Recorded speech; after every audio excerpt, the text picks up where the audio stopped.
मेरे YouTube channel में आप सभी का स्वागत है।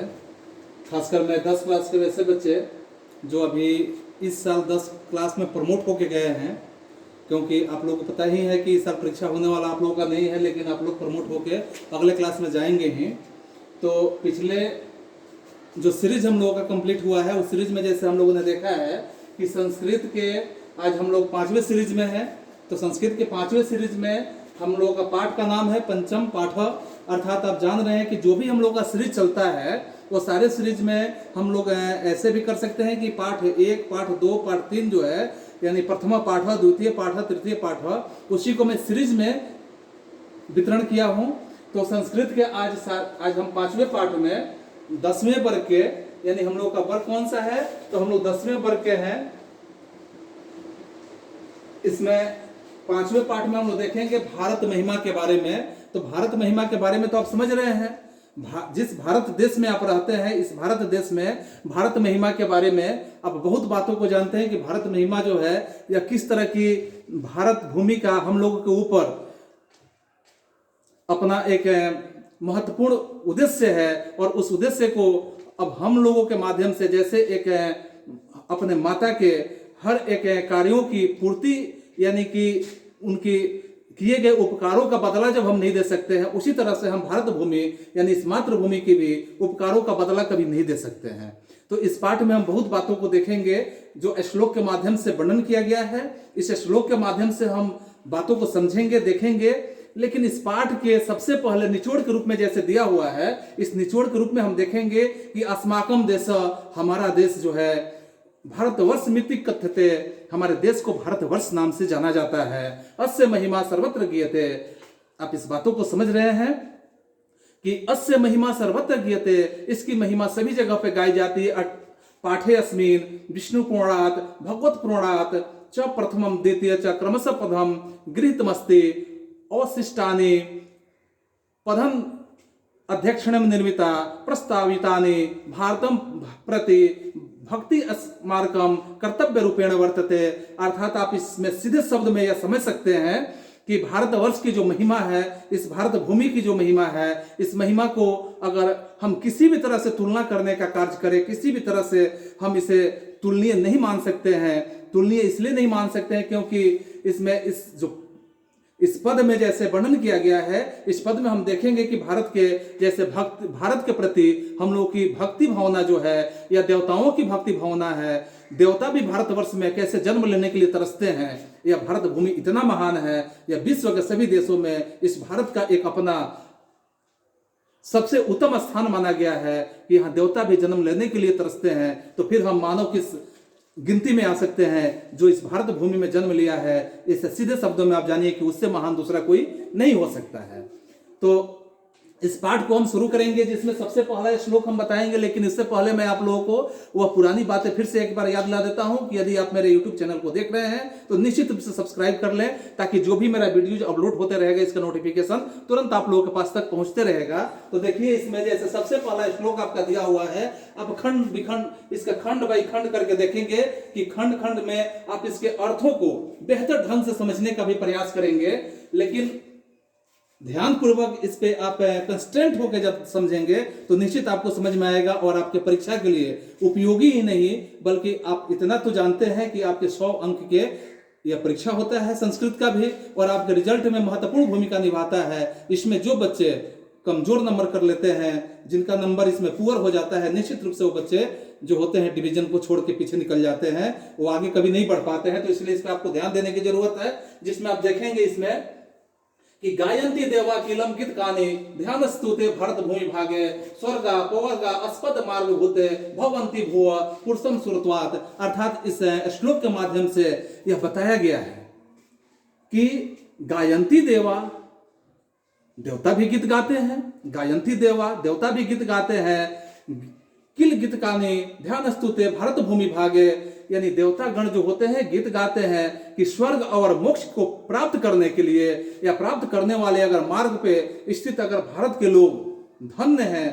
देवता भी जब पुनः मनुष्य योनि में जन्म लेने की बात सोचते हैं तो निश्चित रूप से वह इसी भारत में जन्म लेते हैं, इसी भारत भूमि पे जन्मते हैं। और आप इतिहास के पन्नों में, आप रामायण में, महाभारत में आदि आदि कई आप ग्रंथों में देख सकते हैं कि यहाँ देवताओं का जन्म मनुष्य के रूप में, जैसे रामायण में ही आप देखते हैं कि मनुष्य के रूप में जो एक महान पुरुष के रूप में जैसे भगवान रामचंद्र जी का जन्म हुआ था। तो इस तरह से देवता लोग, जहां ईश्वर का ही जन्म होता है इस भारत भूमि में, तो जहां देवता लोग तो जन्म लेने के लिए निश्चित रूप से तरसेंगे। फिर आप देखेंगे दूसरे श्लोक में जो वर्णन किया गया है कि दूसरे श्लोक में है कि अहो अमीशाम किम कारिशोभनम प्रसन्न ऐसाम स्वदितो स्वयं भरे ये जन्म लब्धम निरपो भारत जीरे मुकुंद से पैकम स्पृहाहीन।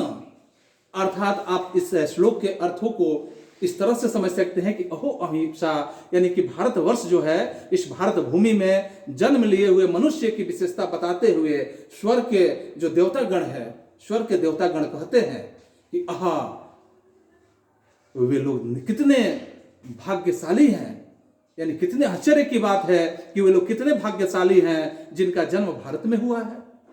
इससे तो भाग्य की और कोई बात हो ही नहीं सकता है। जिन व्यक्तियों का जन्म इस भारत भूमि पे हुआ है, समझिए कि वह दुनिया के सबसे बड़े भाग्यशाली, अर्थात वह देवताओं से भी भाग्यशाली माने जा सकते हैं, जो देवता इस धरती पे नहीं है। इस तरह से आप देख सकते हैं कि तीसरे श्लोक में जो वर्णन किया गया है, तो तीसरे श्लोक में क्या वर्णन किया गया है कि इयम निर्मला वत्सला मातृभूमि प्रसिद्धम सदा भारतम वर्ष में तत् विभिन्नाम जनाम धर्म जाति प्रभेद रिहत भावम वहंतो वसंती। अर्थात इसमें स्पष्ट रूप से आप यह समझ सकते हैं कि इयम निर्मला वत्सला मातृभूमि, यह प्रसिद्ध भारतवर्ष है, यह सदा ही स्वच्छ और हमारी ममतामयी रही है। यानी ऐसे हम स्वच्छ भी मानते हैं, इसे अपनी ममतामयी भी मानते हैं। यह भारत भूमि इस प्रकार से ममतामयी है कि ये हम लोग को अपना पुत्र समझ के यह भारत भूमि हम लोग पे ममता का निछावर करते रहती है, ममता का वर्षा करते रहती है।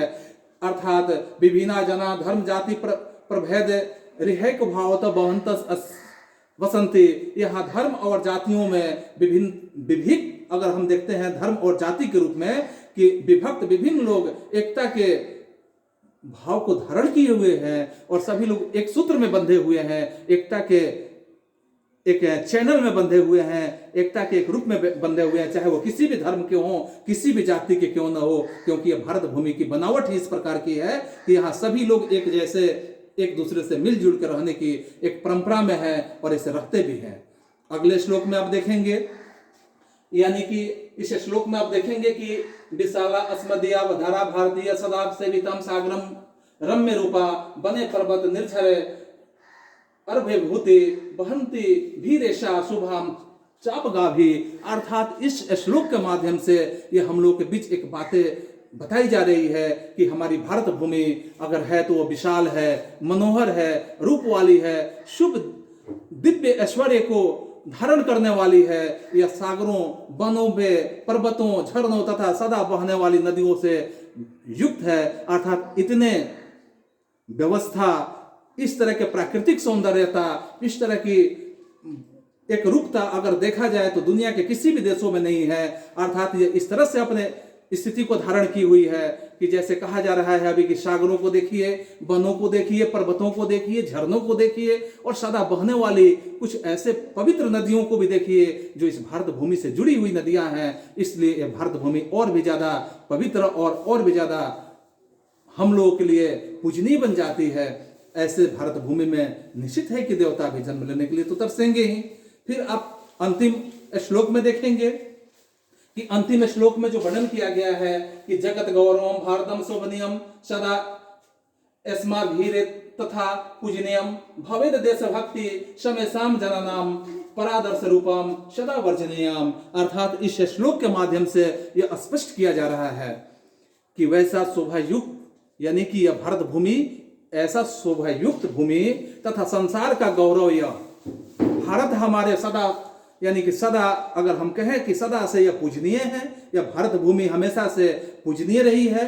यहाँ रहने वाले सभी लोगों को सदा हम ऐसे मानते हैं कि आकर्षण के योग्य है और दूसरों के लिए आदर्श रूपी भक्ति होनी चाहिए। अगर जिसके अंदर यह आदर्श रूपी भक्ति नहीं है, वह भारत भूमि में रहते हुए भी वह किसी काम के नहीं है। क्योंकि आदर्श रूपी भक्ति, इस भारत भूमि के प्रति भक्ति, इस भारत देश के प्रति भक्ति, ये भक्ति भावना इस मिट्टी के प्रति होनी चाहिए। जिस मिट्टी पे हम जन्म लिए हैं इसके प्रति हमारी भक्ति भावना होनी चाहिए। इस तरह से यह श्लोक हम लोगों का समाप्त होता है। और भारत महिमा यानी भारत की जो महिमा, भारत का जो गुणगान हमने बताया, इस बातों को आपके विषय वस्तु में निश्चित रूप से एक प्रश्न आते ही रहता है। इसलिए छात्रों इस श्लोक को थोड़ा सा बार बार रिपीट करके देख लें, ताकि आपको परीक्षा में किसी तरह की परेशानी से, अगर किसी भी प्रकार की परेशानी यदि आपको समझ में आती है तो आप निश्चित रूप से मेरे कमेंट बॉक्स में कमेंट कर दें, ताकि उस परेशानी को दूर करने का भी हम काम करें। और आज के लिए आपका बस इतना ही, फिर हम मिलेंगे अगले सीरीज के साथ नेक्स्ट क्लास में। आज के लिए दैट्स ऑल, थैंक यू।